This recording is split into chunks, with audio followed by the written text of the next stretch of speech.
Kalau kita berbicara mengenai hidung tersumbat, kita harus tahu dulu mengapa sih bisa terjadi hidung tersumbat.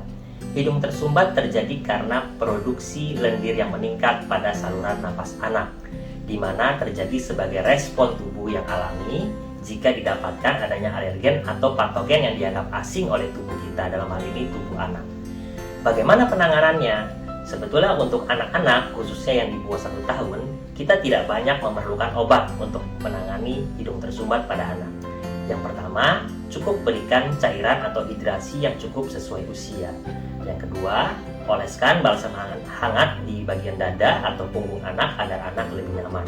Dan yang ketiga, jika hidung tersumbat sekali, bisa diberikan tetes hidung seperti NaCl untuk memberikan kenyamanan pada anak. Untuk membedakan apakah flu disebabkan oleh alergi atau bukan, sebetulnya ada 3 hal yang bisa ditanyakan. Yang pertama, apakah gejalanya disertai demam atau tidak?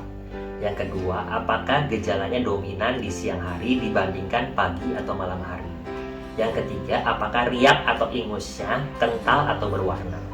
Jika ketiga pertanyaan itu jawabannya tidak, maka kemungkinan besar arahnya lebih ke arah alergi.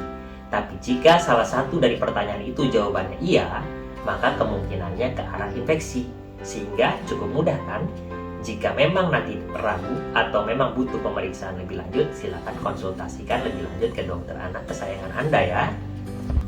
Baik, sebelum menjawab pertanyaan ini, saya meluruskan dulu hal yang penting, yaitu bahwa kosakata pilek dan flu seringkali keliru untuk digunakan. Jadi sebetulnya pilek merupakan gejala yang sering berbarengan dengan demam dan batuk, yang merupakan bagian dari gejala infeksi saluran pernapasan akut atau ISPA. Bahasa Inggrisnya dikenal dengan common cold, atau bahasa Indonesianya dikenal dengan sebutan selesma. Selesma atau gejala ISPA tersebut itu paling sering disebabkan oleh virus. Sementara kosakata flu itu sebetulnya mengarah kepada jenis virusnya, yaitu virus influenza. Ya, virus flu ini merupakan salah satu penyebab dari selesma, walaupun virus-virus lain juga bisa menyebabkan selesma. Pada kondisi selesma, apa yang harus dilakukan oleh Bapak Ibu di rumah? Yang pertama adalah cukupkan cairan anak atau hidrasi yang cukup dengan memperbanyak minum anak. Karena dengan semakin banyak minum, maka gejalanya biasanya akan semakin ringan. Yang nomor 2 adalah berikan penurun panas jika didapatkan suhunya demam, yaitu 38 derajat Celcius ke atas. Awasi tanda bahayanya di rumah ya mams. Jadi pertanyaan S membuat jadi pilek merupakan pertanyaan yang sangat sering ditanyakan. Namun sebelum saya jawab, saya jelaskan dulu beberapa hal ya. Pada saat kita minum es atau pada saat tubuh kita mendapat respon dari luar dingin ya, baik itu cuaca, minuman dingin, es dan lain sebagainya, ada 2 mekanisme yang terjadi pada tubuh kita. Yang pertama, suhu dingin akan membuat mukosilier atau pergerakan silia di saluran napas akan menjadi menurun pergerakannya. Yang kedua, suhu dingin juga akan mengakibatkan vasokonstriksi atau penyempitan pembuluh darah di saluran napas.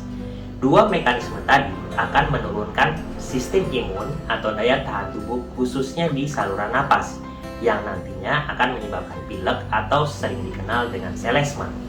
Namun bukan berarti ya es langsung bisa menyebabkan batuk pilek, karena pada prinsipnya terdapat 3 faktor yang harus sangat mempengaruhi untuk membuat anak menjadi sakit.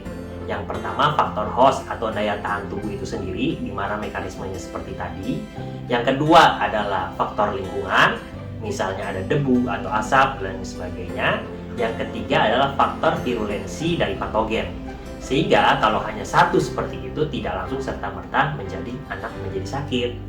Seyogianya, obat batuk pilek atau obat secara umum yang sudah dibuka kemasannya, seyogianya harus dihabiskan sebelum waktu 2 minggu. Setelah 2 minggu sebaiknya dibuang ya, karena kemungkinan besar sudah terkontaminasi atau sudah rusak. Pada prinsipnya, untuk mengkonsumsi obat batuk dan pilek yang sesuai resep dokter, ikuti anjuran sesuai yang dianjurkan oleh dokter, baik itu aturan maupun durasinya. Namun, jika Bapak Ibu memberikan obat secara bebas, maka sebaiknya diberikan sambil dipantau. Jika setelah diberikan tidak ada perbaikan dalam waktu 3 hari atau gejalanya memberat, jangan terlalu lama ditunggu-tunggu. Segera periksakan ke dokter anak kesayangan Anda.